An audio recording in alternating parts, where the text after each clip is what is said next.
Hello friends, இன்றைக்கி காலையில் எழுந்து பெருக்கி கோலம் போட்டுட்டு அதுக்கு அடுத்தது டைரெக்டாக கிச்சனுக்கு வந்து காஃபி போடணும். காஃபியை போட்டு குடித்தா தான் அடுத்த வேலை நகரும். எனக்கு இன்றைக்கி கத்திரிக்காய், முருங்கைக்காய், மாங்காய் போட்டு ஒரு சாதம் வடிச்சிட்டு உருளைக்கிழங்கு வறுவல் தான் இன்றைக்கி மெனு.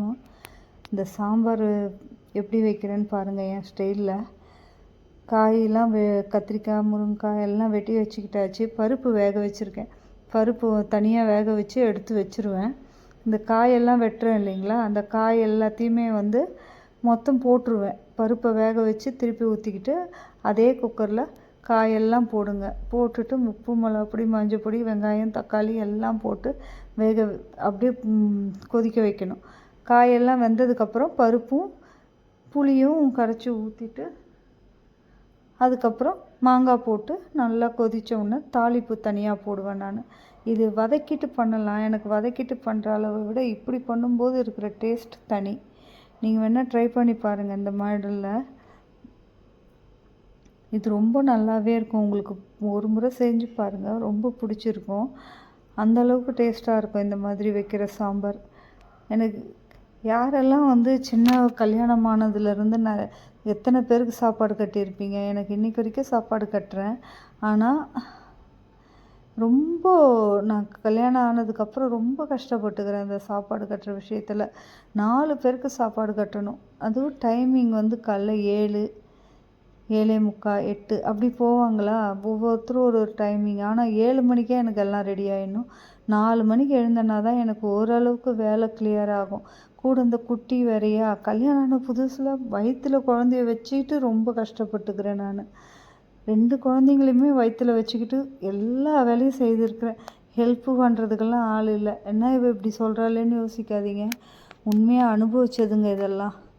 வீட்டுக்கார் கூட என்ன ஏன் முடியலையா, அவள் ஒருத்தியாக பண்ணுறாளே பண்ணுன்னு சொல்கிறதுக்கு கூட மாட்டார்.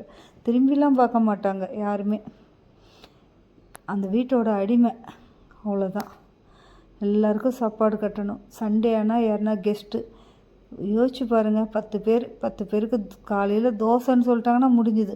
நைட்டு தோசைன்னு சொன்னால் முடிஞ்சுது. கண்டிப்பாக போதுமான்னு கேட்கவும் முடியாது.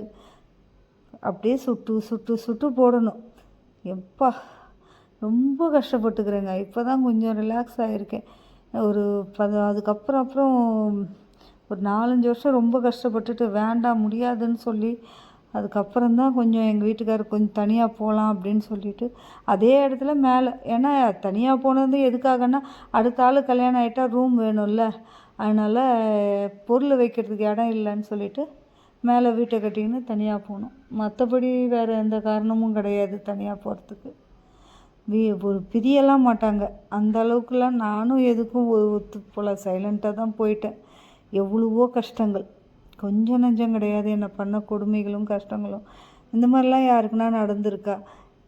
ஒரு 97 அப்போல்லாம் மீடியாலாம் கிடையாது. என்ன சொன்னாலும் கேட்டுக்கணும். ஒரு சத்தமாக பேசினா கூட பயப்படுவேன் நான்.